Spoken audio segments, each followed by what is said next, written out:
Rasulullah suruh sebelum tidur tasbih 33, alhamdulillah 33, Allahu Akbar 34 kali. Barang siapa yang melakukannya, kalau dia bangun, dia kuat badannya sehingga dia bekerja meskipun tidak ada pembantu.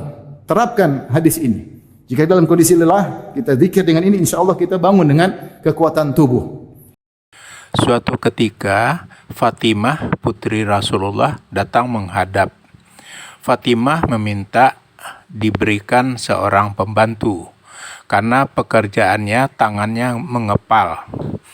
Namun Rasulullah tidak memberikan pembantu. Yang beliau berikan adalah sebuah doa.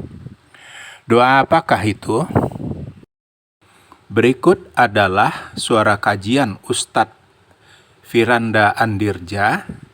Linknya terdapat pada deskripsi. Terima kasih.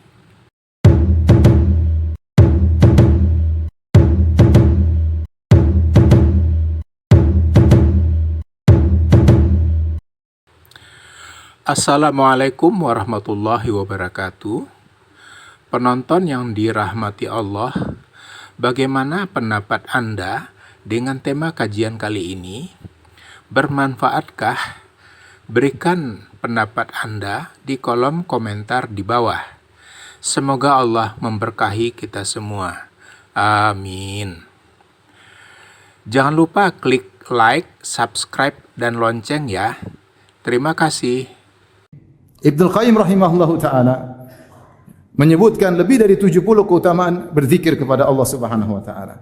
Maka pada kesempatan yang singkat ini saya akan menyebutkan sebagian dari sekian banyak keutamaan zikir kepada Allah Subhanahu wa taala agar kita semua semangat untuk membasahi lisan kita berzikir kepada Allah Subhanahu wa taala. Yang pertama di antaranya, berzikir kepada Allah menghidupkan hati, bahkan menguatkan hati. Rasulullah SAW bersabda, "Mathalul ladzi yadhkurullah wal ladzi la yadhkurullah kamathalil hayyi wal mayyit." Perumpamaan orang yang berzikir kepada Allah dengan perumpamaan orang yang tidak berzikir kepada Allah seperti orang hidup dan orang mati. Maksudnya apa? Hatinya mati, tidak pernah berzikir kepada Allah, hatinya sakit-sakit dan seperti hati yang mati. Kalau sudah mati susah dikasih nasihat. Kalau sudah mati susah mendengar nasihat. Maka orang yang ingin hatinya hidup banyak mengingat Allah Subhanahu wa taala. Banyak mengingat Allah Subhanahu wa taala. Kalau ingin hatinya mati, tidak usah ingat Allah Subhanahu wa taala. Dalam riwayat yang lain kata Nabi sallallahu alaihi wasallam, "Mathalul baiti alladhi yuzkarullahu fihi wal baiti la yuzkarullahu fihi kamathalil hayyi wal mayyit." Perumpamaan rumah yang di situ ada zikir kepada Allah dengan rumah yang tidak ada zikir kepada Allah seperti orang mati, orang hidup dan orang mati. Lihatlah bagaimana rumah kita.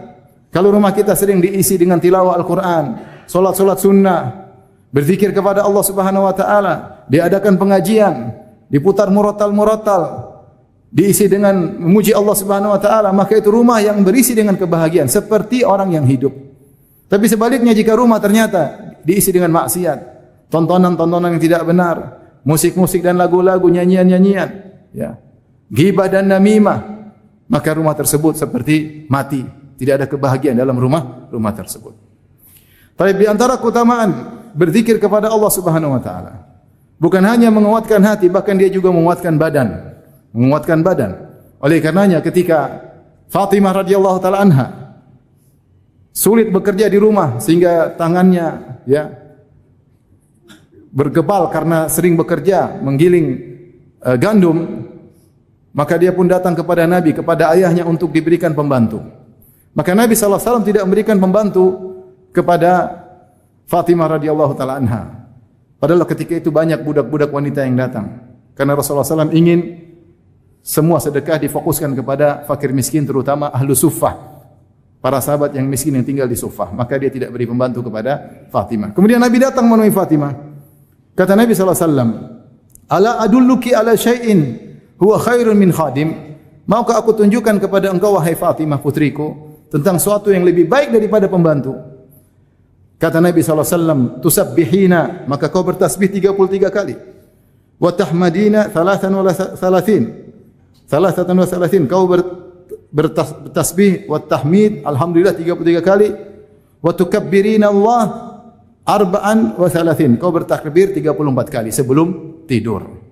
Rasulullah suruh sebelum tidur tasbih 33, alhamdulillah 33, Allahu akbar 34 kali. Barang siapa yang melakukannya, kalau dia bangun, dia kuat badannya sehingga dia bekerja meskipun tidak ada pembantu.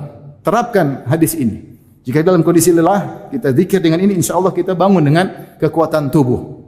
Oleh karenanya Allah juga berfirman tentang orang yang berjihad. Kata Allah Subhanahu wa taala, "Ya ayyuhalladzina amanu, idza laqitum fi'atan fathbutu wadhkurullaha katsiran la'allakum tuflihun." Wahai orang yang beriman, jika kalian bertemu dengan musuh, fathbutu, maka bertahanlah. Kemudian kata Allah, wadhkurullaha katsiran, dan banyaklah mengingat Allah Subhanahu wa taala. Kenapa? Dengan banyak mengingat Allah kalian menjadi kuat untuk berhadapan dengan musuh-musuh Allah dalam jihad fi sabilillah. Ini di antara keutamaan berzikir kepada Allah Subhanahu wa taala.